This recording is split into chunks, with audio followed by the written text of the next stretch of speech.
Well, hey, good morning, everybody, and welcome to another episode of Take a Stand with your host, Tracy Wilson. And today I am joined by a very special guest. I know you guys are going to really love what she's going to be talking about today because Shaffonne Myers, boy, oh boy, she is making some real ripples in the media space and around how to break free from society's like norms, the things that, we see in society that we think, I should be that size. I should look a certain way, so on and so forth. And how you actually take those and you start becoming the voice of change. This wonderful woman that I have got with me on the show today has done exactly that. And in this show, I am going to attempt to kind of like get as much information from her in a really short space of time to try and unpack everything that she's done over her adulthood and even in her childhood to get to the point that she's at today, where she's really helping women all over the world really be confident in their own skin and take them on a journey of self-discovery so that they can show up every day being their best selves. So I want to say welcome to the show, Shaffonne. It's fantastic to have you here. And I'm so pleased that you are here to be able to share your story. Welcome. Thank you so much. I'm super excited. And I think it's so fitting because literally I was like, oh, I'm coming to a podcast. And then you're like, no, it's actually a video. I was like, even better because we are fresh faced. I just put on a little lip gloss. So we are coming as we are and we are being comfortable in our own skin. Yes, I love it. That's exactly right. I love it when guests actually turn up like that. Hey, I'm going to do a podcast. I'm going to do a podcast. It's only audio, so therefore I'm in my pajamas and my slippers. And Trace goes, actually, it's a video. And they kind of had this moment of freaking out, but not Shaffonne. She was like, okay, no worries. Nope. It is what it is. I'm here to show up and just be me, and I absolutely love that. So let's kind of give everybody because. One of the things I was telling Shaffonne about, and you guys know by watching the Take a Stand show for a number of months now, that this show has been a result of a book that myself and a very good friend of mine, Vicky Helm, wrote called The She Myth. And inside of this book, initially we talk about like all the myths that we, as women grow up with, or stories that we are told. Let's call them that, like the stories that we are told. You're too fat, you're too thin, you're not smart enough, you're not pretty enough, you're not fast enough, you're not whatever, you're not, are associated with that. And as we grow up, we kind of start to almost like collect those labels or myths, as we call them, collect those labels. And often if we don't see them as a myth, we see them as truth, we can hang on to them for a very, very long time.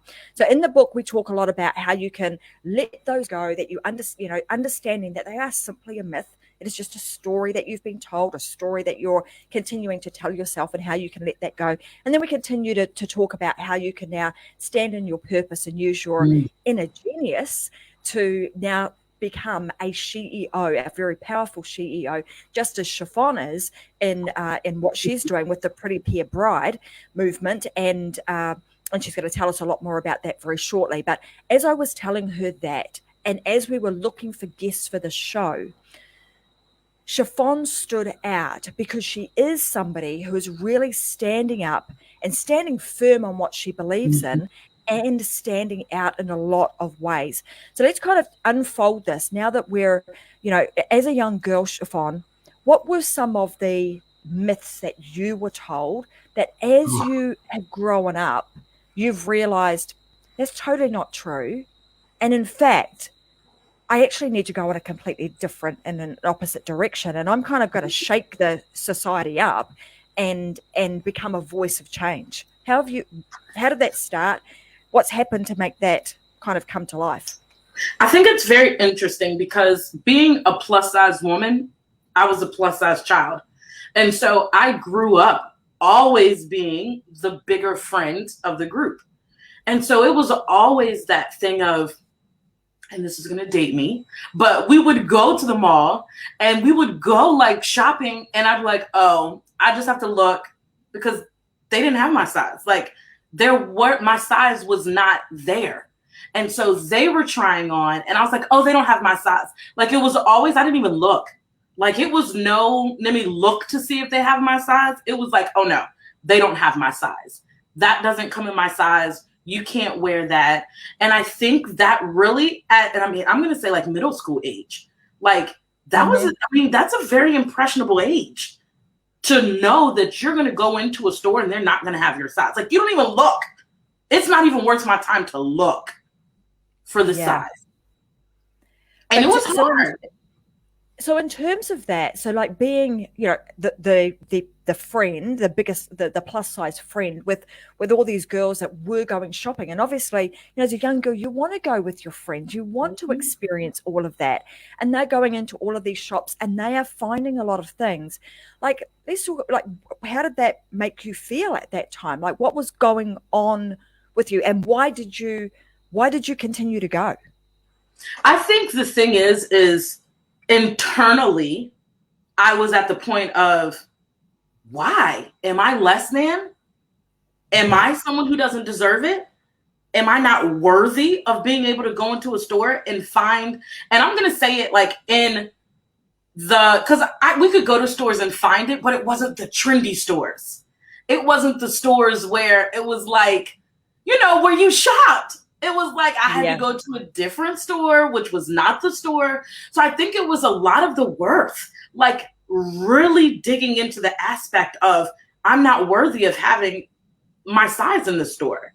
And then as I got older, I started realizing, hold on, but all of these people love me. All of these people see me. All of these people care about me. And when you were talking about the story, I had to turn the story around. I had to realize, one, it was a story, just as you said. I had to realize it was a story. And then I had to turn that story around. And then, what am I about to, probably 25-year high school reunion soon. Lord, I just dated myself. But everyone was like, Shaffonne, we never noticed that in high school about you, because I had made that change in myself. And I realized that I was worthy. I just might have had to go to a different place. I just might have had to look a different spot, but I was still worthy of it. And I didn't listen to those stories. But as you were talking, I was like, oh my gosh, and they're powerful. Those stories can be powerful in your head. Yeah, absolutely. And if you don't get to a point where you realize that, hey, this is just a story that I'm allowing to replay over and over and over again in my head, that it can take hold of you and really, you know, start to shape the woman that you are. And obviously you at one point has gone, do you know what? That is just a story. I'm recognizing that people love me just the same. I'm showing up. I'm being Shaffonne. They love who I am. So just embrace that and run with it. So we kind of fast forward a period of time, because I know, you know, your entrepreneurial journey has really, like, that story that you just told about being that young girl and going into shops and looking around and going, there's nothing in this shop that's going to fit me. You know, and then getting into adulthood and maybe doing the same thing.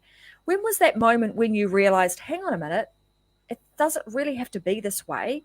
And is there something I can do about it?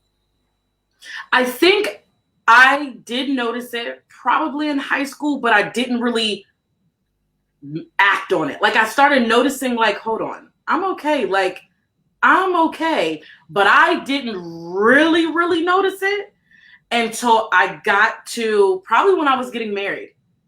And it was the part of looking for the dress. It literally, I'm going to be honest, it was like a PTSD, because it sparked when I was in that middle school. It sparked that time when I couldn't find what I was looking for, when I couldn't find that dress, where I had to go to a special shop. I couldn't just walk into a store. And it kind of brought up a lot of emotions for me. But I then realized, like, hold on. In high school, I couldn't necessarily be the change. I mean, I felt like I was a change because I was the person that was the confident person. So in my mind, that was the change. So they saw someone who was bigger, who was plus size, but was still confident and was still raising, you know, asking questions and being full. Because it's, when you're in high school, you're kind of, if you don't look like everyone else, you're made to think, oh, I can't ask questions. I can't talk first. I can't raise my hand. I can't, like, it's a lot of stuff that societal norms make us think that we're less than. And so when I got to the age where I was planning my wedding and I was like, no, I need to make a change. Like, I need to step forward and be the space that I'm looking for, be the creator of what I'm looking for. And then that's when I kind of came into, I was wedding planning. I created the blog that I have. So I think that is definitely when I made the change, because I started thinking about that middle school girl and shopping and not being able to find anything when I was dress shopping. You know, what I love about your story is not only is it sort of that story of, gosh, you know, growing up, having those moments, I don't, not feeling worthy, but then going on and actually doing something about it. It also shows women that, hey, when there is a problem, when you're feeling a certain way about something, you can choose to kind of try and squeeze into the societal norm and take every diet and do everything to try and be that. Or you can go, hang on, there's, you know, if I'm feeling this way, there's probably millions of other women out there that are feeling the same way. So I can either say nothing, be quiet, and just carry on and squeeze into, you know, this, into society the way that I should be, or I can make a change. I can stand up for something. I can stand firm on what I believe in. So that being the case, you know, that firm belief that you had around, you know, now I'm getting married and I'm going through all these same emotions, like it's bringing back that young, you know, young Shaffonne of, you know, 11, 12, 13 years old, going into a store and going, all my girlfriends here and are buying dresses and there's nothing here for me. Now you're in adulthood and you're looking for a wedding dress and these same feelings are coming up. For you at that moment, what did you do? Like, because you at that moment, you were like, I've got to do something about this, but you weren't the change at that time. No. So how did you find something for you? I think that was that point where I noticed it, where I had that flood of emotion. And I was like, hold on, this is middle school Shaffonne. Like, these are emotions of middle school Shaffonne coming back up. And then I remember, because like my mom and I were planning the wedding. I had been a wedding planner, so I've been in the industry. And I was like, hold on. If I'm having these feelings, other people are having these feelings. Other people are feeling like they can't find what they want. They can't go pull up a magazine and open up a magazine and see a plus size bride looking amazing. I have to make a change, because I started looking. And I think that's the thing that prompts people that are those change makers, because you notice it and then you start looking like, hold on, let me go see if I can find what I want to feel or what I want. And when you can't find it, then you're like, that's when you know, okay, I have to be the change. I have to be the person to step in and create this space, create this product, create this thing that I want, that I know other people want.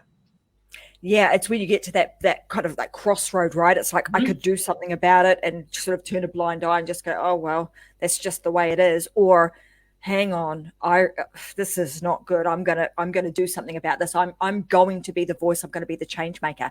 So now let's go down that path of the change maker's path of, now I'm at this moment of, this has got to change. Already being in the industry, how did you, like, what thoughts and what process or steps did you then take to go, I now want to be the change in this industry. What do I need to do? Because there's this point of like, I'm going to be that, and now I've got to do something to make that happen. So what was the things that you did to take action on the thoughts and the feelings you were having? I think it's so funny because I just shared on my personal page, I was talking about an article that, and it's so funny because I did this post earlier today, and it was talking about me starting the blog, and it was talking about how I felt, what I wanted to see. And I wanted to see brides that looked like me. Like, I wanted to be able to see that, because we all have a certain aspiration to be able to see people that look like us. And so I was talking about it. And then I was talking about how in Business Insider, which is a site in the States, did an article on it. And I was like, oh my, like when I thought back, and one of my friends told me, she was like, Shaffonne, do you remember when you were scared to do it? She was like, do you remember when you told me about it and you were so scared because you were like, is anyone gonna like it? Like, what am I gonna do? Like, how is it gonna be? And I was like, oh my gosh, I remember, because I was scared. But I knew that other people deserved that if I didn't do it, number one, someone else would. And number two, people would be wanting it and I would be doing a disservice to them. So I think my first action was just to say, what do I want to see? What do I want to see? What do I want to see? So then I knew, okay, I want to see people that look like me. I want to see information that relates to me. And I was like, okay, then that's what I do. That was the first thing, is just to kind of sit and figure out, what do I want to see as this person? Because I was the person. And I mean, that in itself, just having those moments of just being able to sit and go, well, if I had the opportunity to change this, if I had the opportunity to have this experience be different for me, if I was to do this all over again and potentially walk into a shop, what would I want that to feel like? What would I want to see? What would I want to be experiencing? And having that moment, that taking that time to really sit in that moment and almost like absorb all of that. Yes. And you then to kind of process it and determine, well, I wanted to see, this is what I want to see. People that look like me. I want to see brides, and I want to see dresses that are actually going to fit me and look really good on me. And I want be on me, like, and not be an illustration on a size 8. Like, that's not how it's going to look on me. So I mean, I'm that in itself, like that whole, I mean, this is how big businesses get started, right? Is when, and often they start from that moment of unrest. Something's not right. I'm not feeling this. Doing what you did. I'm going to go look in the market. Is there anything out there? You're realizing there's nothing out there. There's nothing. There's no place for me to be able to go. So I need to create that space. So I loved that whole process that you went through. Now let's talk about that moment of, taking you back to that blog and that the time where you were like, okay, I want to do this. I've realized, or I've made a conscious decision. I have made a decision that this, and a commitment, this is what I'm going to do. But I'm scared as hell at the same time. Like, what are people going to say? Am I going to be, are they still going to continue to judge me? I'm now going to put myself, like, yeah, I'm Shaffonne. I'm comfortable in my own skin. I'm me. Take it or leave it. But now, it's a game changer, because now you're going to up the ante. You're not just like in the schoolyard putting your hand up saying, hey, miss, I've got a question. You're like putting you smack bang on that stage for everybody to see. So how did you move through that? What were some of the things that you did to prepare yourself for that much bigger stage and being in the spotlight? I love this question because, first off, I want to be completely honest. When I first started Pretty Pair Bride, I did not make myself the face of the company per se. So when I started it, I just strictly and I started it in 2011, 2010. So we didn't have social media. So there was not this like forward facing. So when I started it, it was just about sharing images of brides. It was just about sharing content that was helpful for them. So you never even really knew that it was run by me. And I'll say about 6 years ago is when I took the stance and I was like, okay, if I am truly embodying being comfortable in your skin, and it never was about being comfortable in my skin. It was about, I didn't think they wanted to see me. I thought that my audience was just interested in the pretty pictures. And they were like, no, we want to see the person behind. And I realized, like, if I am being a spokesperson and embodying being comfortable in your skin, you have to see me and realize that it's coming for someone who gets you, who feels you, who is and was you. Yeah. And so I would say about 6 years ago, I really stepped forward because I had people, they were like, I love that blog, but I had no idea you ran it. Like, I didn't know that you were the actual person that ran it. And so I think I had to get out of my own head about what I thought people wanted to see. I thought they just wanted to see the pretty pictures, but in actuality, they wanted to see the face behind the brand. And I'm telling you, that was a game changer. That was when it exploded. That's really that's fascinating. And that's actually why, these shows that I do are video, because for the same reason, it kind of gets, you get to pull back the curtain. It's like, who is this person? Who is the person behind the voice or behind the words on the screen, right?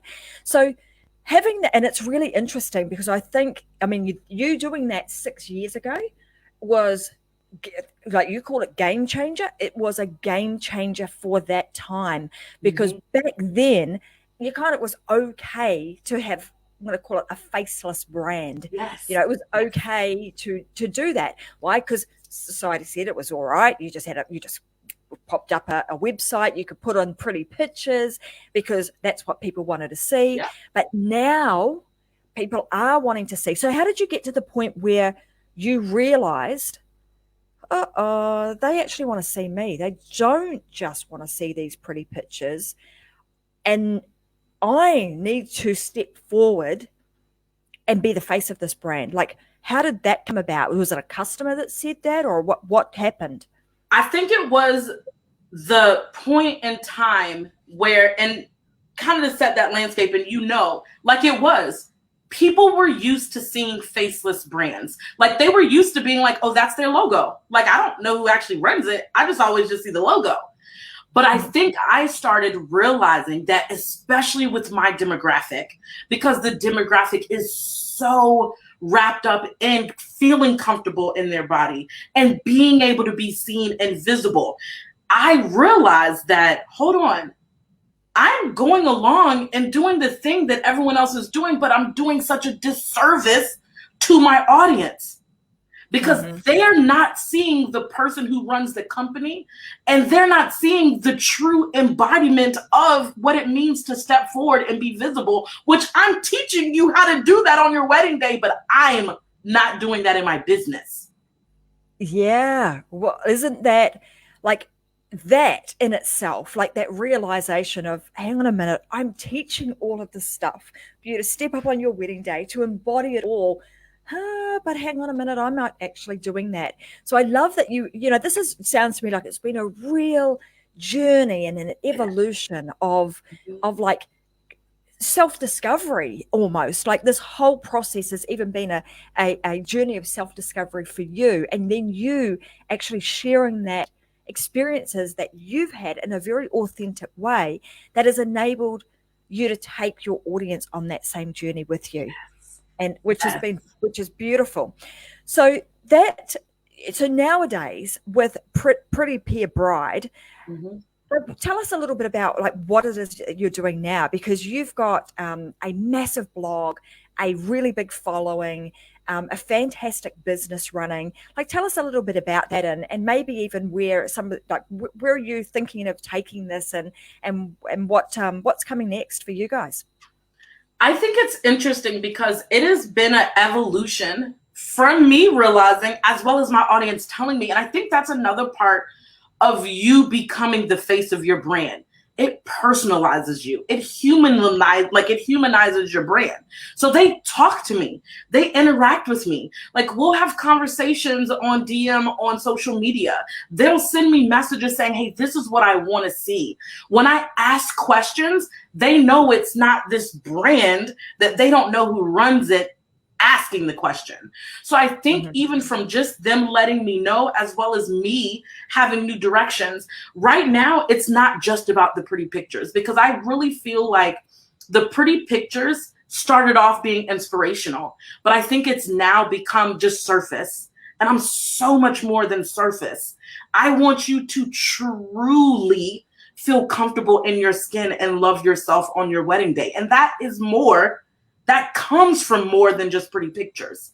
So it's now the infusion of coaching. It's now the infusion of truly working on the whole person holistically and trying to get people to understand you can't just say affirmations or look at pretty pictures to truly step into that next level self or that best version of yourself. It takes you talking about the stories that helped you to get all of this going, trying to, quiet down that negative self-talk and replace it with positive, but really dig deep into why do you feel that way? Like, why are you feeling this way? Why are you fearful of having your picture taken? Why, like the why? And so I think I've learned a lot, and that's what I'm bringing back to the business, is really to help foster that. And then even like the infusion of marketing and sales with my business side, and then even going into the wedding industry as a whole. So I have gotten, I was a co-founder of a company that I've now like purchased full out. So I'm the CEO, which gives me a broader, not just plus size brides, but the full wedding industry to truly impact on how we see beauty, and that everybody deserves to be beautiful on their wedding day. And that's kind of the bigger mission. And even incorporating young girls, because now I'm having a lot of parents come and say, hey, I really would love for you to help my daughter because she's struggling. And I'm like, okay, that's all under this umbrella.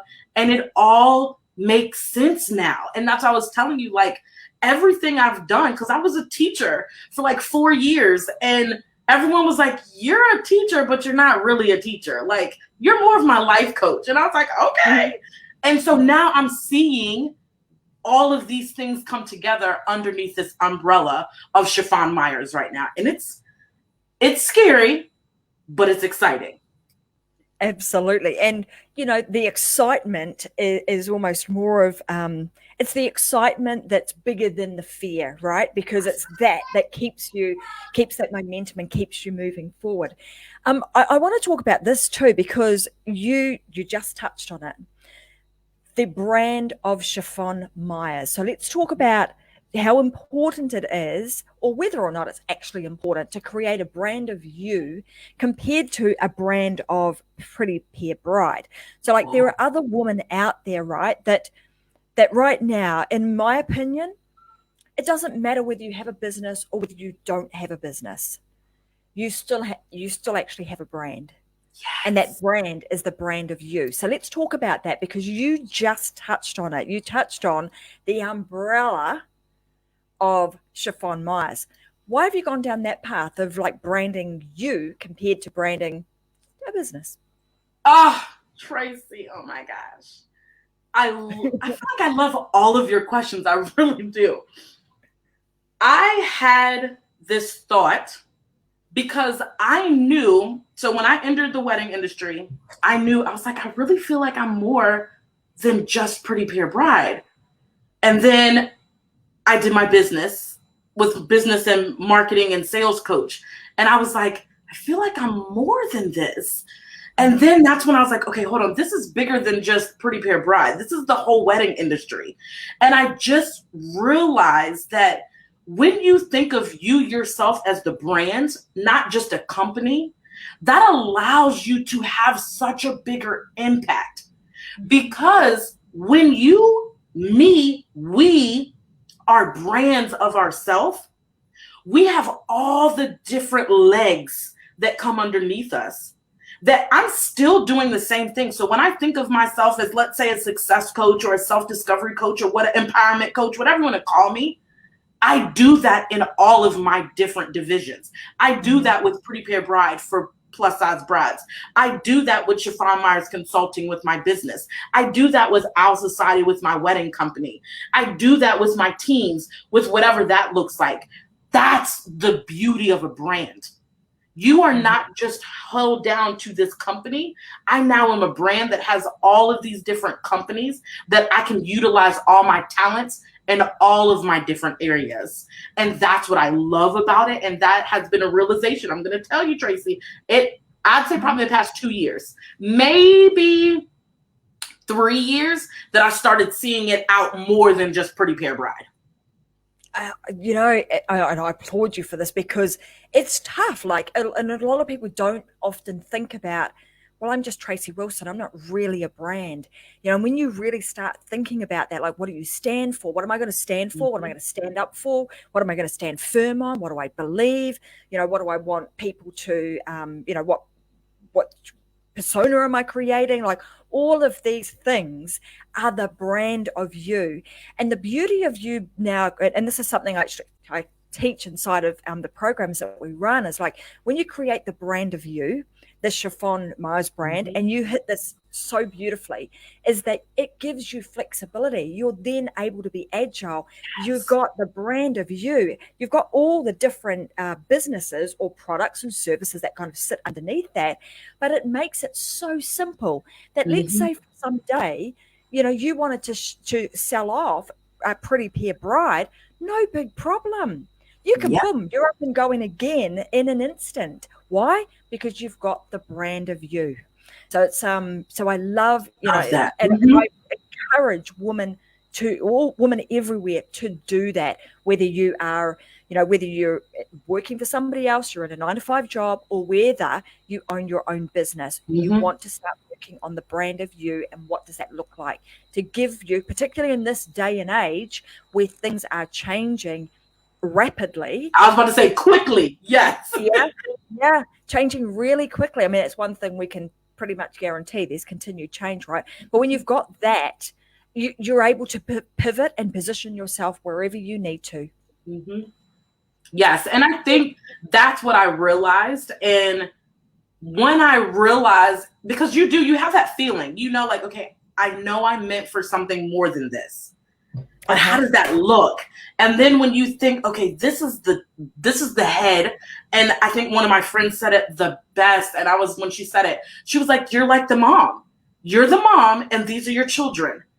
Yep. And she was like, and I was like, and obviously I'm a mom, I have kids, so that resonated with me. And she was like, each one of your businesses is your child. So you know, you have this child that you care for, you have this child. And I was like, wow, they're all part of you. They're all a part of you. And it really helped me to kind of visualize it and see it that way. And that's a great analogy when you put it like that, because, you know, everyone can relate to that. It makes total sense. Inside of the book, The She Myth, we talk about kind of we call it the ABCs of business, but, you know, the different types of business that you can run. And the fact that the type of business that you've created is what we would categorize as an ABIL style business, because of the fact that no matter what happens in the economy, people or women are always people are going to get married.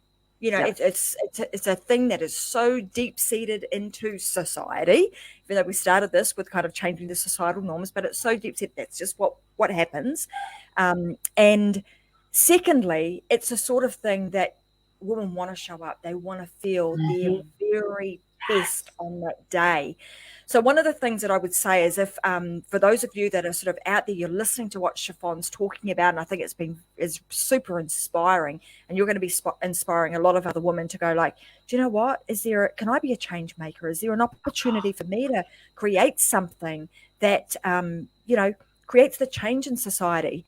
Then I would encourage you to, you know, get your hands on a copy of the book, which you can get at Amazon, and have a read of it, because a lot of the stuff that Shaffonne is talking about today is actually covered in the book, and it will also help you to understand, you know, the A, the B, and the C bill style of business, and you then can kind of start to build your business based on some of the philosophies that we have in there. The other thing I wanted to ask you before we kind of wrap today up, Shaffonne, is you are somebody who gets to work with women almost at their most vulnerable, on their most vulnerable day, right? It's like, you know, you're maybe several times leading up to that, you know, they're coming in, they're nervous. Is there a dress that's going to fit me? You know, am I going to find something? Everyone's going to have their eyes on me, because not everybody wants to be in the spotlight. What are some of the things that you have recognized that are common I don't want to call them problems, but maybe myths that are myths Mm-hmm. that you're hearing these brides say on the regular, but you know they're just a story? Ooh. I think the number one thing I will say that I hear, and this is, I'm going to say plus size and straight size, is that they have to lose weight to feel beautiful.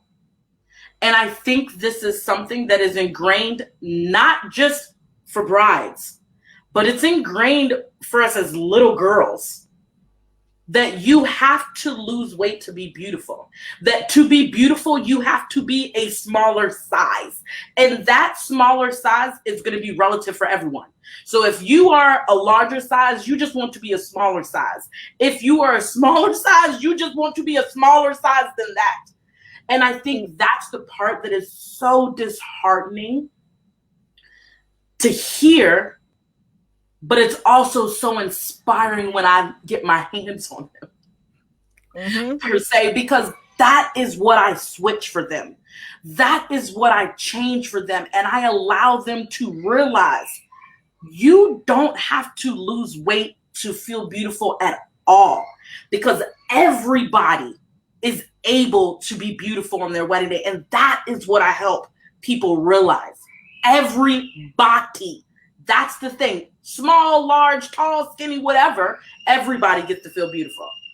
Oh my goodness. Of course, my daughter is just yelling and screaming. In all ways. It's just life, right? It's mom. That's just kind of how how it is. But you know, I you're right. You know, it doesn't matter. Yes. Hey, mom, I want you. So we'll wrap up so that you can go and you can sort out family and make sure they're all okay. So I can let you go if you need to go. No, my daughter's out, my older daughter's, but she's like literally must be right by the door. So beautiful. No problem. You know, that's life, that's kids, right? They decide that they want to talk with mum, even if it's yelling at you from down the hallway at whatever time they need to. So no big deal. So I just want to say thank you so much for sharing today. You are a true inspiration. And I know that people are going to be listening to this and going, oh, you know what, I'm motivated. Maybe I was a bit ticked off yesterday about, you know, something that didn't go right for me, or maybe it was something that, you know, why don't we have these, whatever it is that will make my life easier? Take that moment and go, if it's not out there, could you be the voice and the person who makes the change to make that available for somebody else? Because just like Shaffonne said earlier, we have a duty to do it. Like your duty is that you see that, do something about it, or sweep it under the carpet and allow somebody else to fall over it. I love that. And I think it is like that.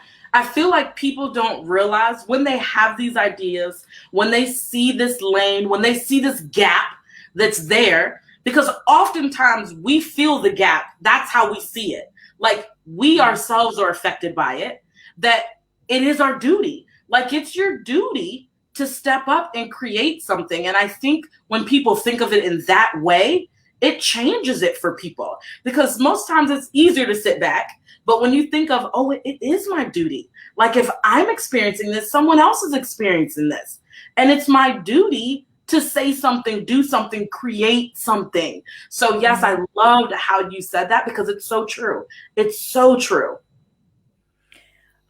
Thank you. Well, before we go, I know that you'll have something, some piece of advice, some amazing piece of information that you'll want to share with everybody. So, but I want to ask you it in this way.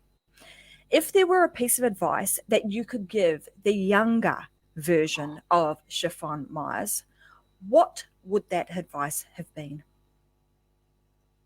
Oh, I love your questions, Tracy. I think to my younger self, I would say it is possible. Anything is possible. Because as my younger self, I did not always see the possibilities. I did not see the road. I did not see how it would happen. But I think if I would have known that anything is possible, any door is open for me, no matter how you look, no matter your size, any door is open. Even if it's not there, you just create that door. You make that door and you walk through it. So I think that is a huge part, because I just a lot of times didn't see the door. So to know that it's possible and I can create that door, that would have been a game changer. It would have been so much that I probably would have done earlier that I just would have done and not even thought about it. Oh, thank you so much. So there you go, guys. If right now you are wanting to make a change and you just don't see the door, make that door yourself and open it up and walk straight on in, and off you go. Be the voice of change. So, guys, I want to say thank you so much, Shaffonne, for being here today and being such an awesome guest. It's been a fantastic conversation. I'm wishing you all the best with the brand of Shaffonne Myers, and also, all the other brands that you've got going on, and the things that you're doing really to help women just feel comfortable with who they are today, because they should. They're all beautiful and they all have an amazing, level of inner genius that has to be shared in some way, shape or form. So thank you for being a guest. Thank you everybody for watching and joining us on the Take a Stand show today. I'm Tracy Wilson, your host, and I'll be back again with another episode of Take a Stand next Thursday at 10 a.m. Brisbane time. So for now, go and find your thing. Stand up, stand firm, and start standing out with whatever it is that you want to do in this world. Bye for now.